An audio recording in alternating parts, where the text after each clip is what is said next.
ಈ ವಾರದಲ್ಲಿ ಯಾರ್ಯಾರ ಮೇಲೆ ಚಲನವನ್ನೇ ಮಾಡ್ತಿದ್ದಾರೆ ಅನ್ನೋದು ಇಂಪಾರ್ಟೆಂಟ್ ಆಗುತ್ತೆ. ಮೊದಲಿಗೆ ಭಾಳ ವಿಶೇಷವಾಗಿ ಚಂದ್ರಗ್ರಹ ಬಂದು ಮಿನಿಮಮ್ ಅಂದ್ರೂ ಕೂಡ ಧನುಸು ರಾಶಿಯಿಂದ ಹಿಡಿದು ಮೀನ ರಾಶಿವರೆಗೂ ಸಂಚಾರವನ್ನು ಮಾಡ್ತಾನೆ. ಅದರಲ್ಲಿ ಫುಲ್ ಸೂಪರ್ ಸಕ್ಸಸ್ ಅನ್ನೋದಾದರೆ ವೆರಿ ಸಕ್ಸಸ್ಸು. ಇಷ್ಟು ರಾಶಿಯಲ್ಲಿ ಸಂಚಾರ ಮಾಡ್ಬೇಕಾದ್ರೆ ಒಂದು ಮಕರ ಮತ್ತು ಕುಂಭ ರಾಶಿ ವಿಪರೀತ ರಾಜಯೋಗನ ತಂದು ಕೊಡ್ತಾನೆ. ಆದರೆ ಶನಿ ಗ್ರಹ ಬಂದು ಬಹಳ ವಿಶೇಷವಾಗಿ ಮೀನ ರಾಶಿಲಿದ್ದಾನೆ. ರಾಹು ಬಂದು ಕುಂಭ ರಾಶಿಲಿದ್ದಾನೆ. ರಾಹು ಗ್ರಹನೂ ಕೂಡ ಒಂದು ಕುಂಭ ರಾಶಿಲಿದ್ದಾನೆ. ಅದೇ ಥರ ಗುರು ಉಚ್ಚನಾಗಿದ್ದಾನೆ. ಉಚ್ಚನಾಗಿದ್ದರೆ ಸಾಕಷ್ಟು ಜನ ಮಾತು ಬಿಡೋದು, ಜಗಳಗಳು ಮಾಡೋದು ಇದೆಲ್ಲ ಇರುತ್ತೆ. ಗುರು ಉಚ್ಚನಾದರೆ ಒಳ್ಳೆ ಬುದ್ಧಿ ಬರೋದ್ರಿಂದ ಕೆಟ್ಟ ಬುದ್ಧಿನೂ ಕೂಡ ಜಾಸ್ತಿ ಬರುತ್ತೆ. ಗುರು ಉಚ್ಚನಾದರೂ ಕೂಡ ಕೋಪಕ್ಕೆ ಹೊಣೆ ಆಗ್ತಾರೆ. ಕೇತು ಗ್ರಹ ಬಂದು ಸಿಂಹ ರಾಶಿಲಿದ್ದಾನೆ. ಯಾವುದೇ ಕಾರಣಕ್ಕೂ ಯಾವುದೇ ಗ್ರಹನೂ ಬದಲಾವಣೆ ಆಗಿಲ್ಲ. ಇಲ್ಲೇನಾಗುತ್ತೆ, ಬುಧ ಮತ್ತು ಶುಕ್ರ ತುಲಾ ರಾಶಿಲಿದ್ದಾರೆ. ಬುಧ ಮತ್ತು ಶುಕ್ರ ಇಲ್ಲೇನಾಗುತ್ತೆ, ಶುಕ್ರ ಬದಲಾವಣೆ ಆಗ್ತಾನೆ. ಈ ವಾರದಲ್ಲಿ ಶುಕ್ರ ಬದಲಾವಣೆ ಆಗ್ತಾನೆ. ಆದರೆ ಬುಧ ಅಲ್ಲೇ ಇರ್ತಾನೆ ತುಲಾ ರಾಶಿಯಲ್ಲಿ. ಹಾಗಾಗಿಯೇ ಈ ವಾರದಲ್ಲಿ ವಿಪರೀತ ರಾಜಯೋಗದ ಒಂದು ಫಲವನ್ನು ಕೊಡಬೇಕಂದಾಗ ಸೂರ್ಯ ಮತ್ತು ಶುಕ್ರ ಕುಜಗ್ರಹ ತುಂಬ ಸ್ಟ್ರಾಂಗ್ ಆಗಿದ್ದಾನೆ.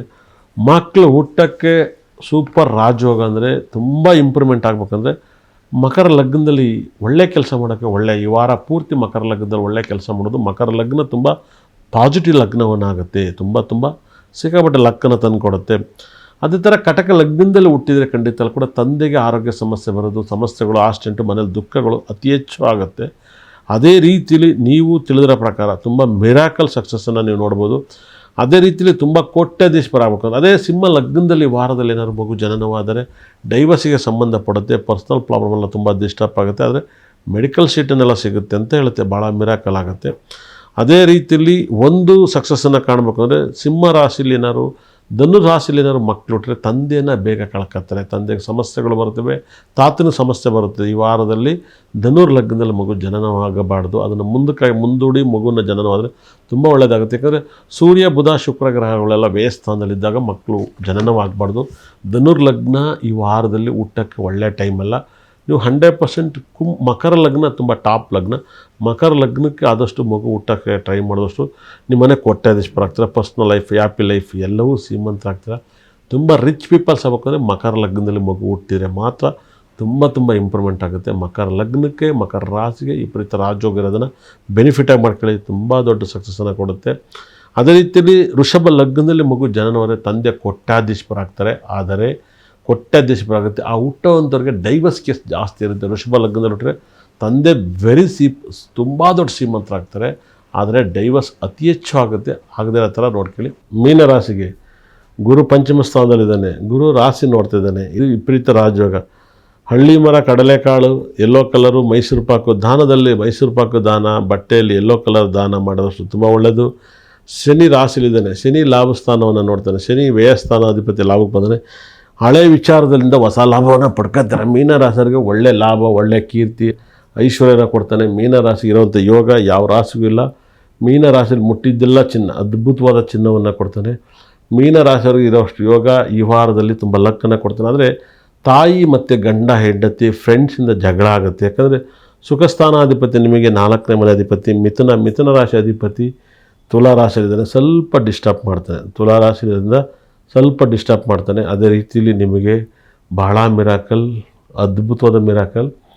ಸಪ್ತಮಾಧಿಪತಿ ಬುಧನೂ ಕೂಡ ನಿಮಗೆ 6ನೇ ಮನೆಯಲ್ಲಿದ್ದಾನೆ. ಭಾಳ ಮಿರಾಕಲ್. 6ನೇ ಮನೆಯಲ್ಲಿರೋದ್ರಿಂದ ನಿಮಗೆ ಬುಧನೂ ಕೂಡ ಅಷ್ಟಮದಲ್ಲಿದ್ದಾನೆ. ಬುಧ ಅಷ್ಟಮದಲ್ಲಿರೋದ್ರಿಂದ ಸ್ವಲ್ಪ ಜಗಳ ಕೂಡ ಕೊಡ್ತಾನೆ. ಯಾಕಂದರೆ ಬಹಳ ಮಿರಾಕಲ್ ಆಗ್ತಾನೆ. ಬುಧನೂ ಕೂಡ ನಿಮಗೆ ರಾಶಿಗೆ 8ನೇ ಮನೇಲಿ ಇರಬಾರ್ದು. ಹಾಗಾಗಿಯೇ ಇಲ್ಲ, ನಿಮ್ಮ ಮನೇಲಿ ಒಂದು ಭಾಳ ವಿಶೇಷ ಒಂದು ಮಾತನ್ನು ಹೇಳ್ತೀನಿ ಕೇಳಿ. ಯಾವುದಾದ್ರು ಒಂದು ಸಾವು ವಿಚಾರ, ಯಾವುದಾದ್ರು ಹಾಸ್ಪಿಟ್ಲ್ ವಿಚಾರವನ್ನು ಕೇಳ್ತೀರ. ಅದು ನಿಮ್ಮ ಕುಟುಂಬದಲ್ಲಿ ಆಗಿರ್ಬೋದು, ನಿಮ್ಮ ಫ್ರೆಂಡ್ಸ್ ಸರ್ಕಲ್ ಆಗ್ಬೋದು. ಹಾಸ್ಪಿಟ್ಲು ಇಲ್ಲಾಂದರೆ ಸಾವಿನ ವಿಚಾರವನ್ನು ಕಿವಿ ಬೀಳುತ್ತೆ. ಇಲ್ಲ ನಿಮ್ಮ ಲೈಫಲ್ಲಿ ಒಂದು ಸಾವನ್ನು ನೋಡ್ತೀರ. ಒಂದು ಕೋಳಿ ಸಾಯೋದಾಗಿರ್ಬೋದು, ಕುರಿ ಕುಯ್ಯೋದಾಗಿರ್ಬೋದು ನೋಡ್ತೀರ. ಕುರಿ ಮಾಂಸ ಸಿಗುತ್ತೆ, ಕೋಳಿ ಮಾಂಸ ಸಿಗುತ್ತೆ. ಆ ಕ್ಷಣದಲ್ಲಿ ನೋಡ್ತೀರ. ಇದು ಒಂದು ಮೀನರಾಶಿಗೆ ಪ್ರಾಪರ್ಟಿ ವಿಚಾರದಲ್ಲಿ ಲಾಭವನ್ನು ಕೊಡ್ತಾನೆ. ಕುಜಗ್ರಹ ನಿಮಗೆ ಲಾಭದಲ್ಲಿದ್ದಾನೆ. ಕುಜ ಪ್ರಾಪರ್ಟಿ ವಿಚಾರದಲ್ಲಿ ಲಾಭವನ್ನು ಕೊಡೋದ್ರಿಂದ ನಿಮಗೆ ಕುಜ ಲಾಭವನ್ನು ಕೊಡ್ತಾನೆ. ಕುಜನೂ ಸೂರ್ಯನು ಬುಧನೂ ಕೂಡ ನಿಮಗೆ 9ನೇ ಮನೆಯಿಂದ ನಿಮಗೆ ಲಾಭವನ್ನು ಕೊಡ್ತಾನೆ.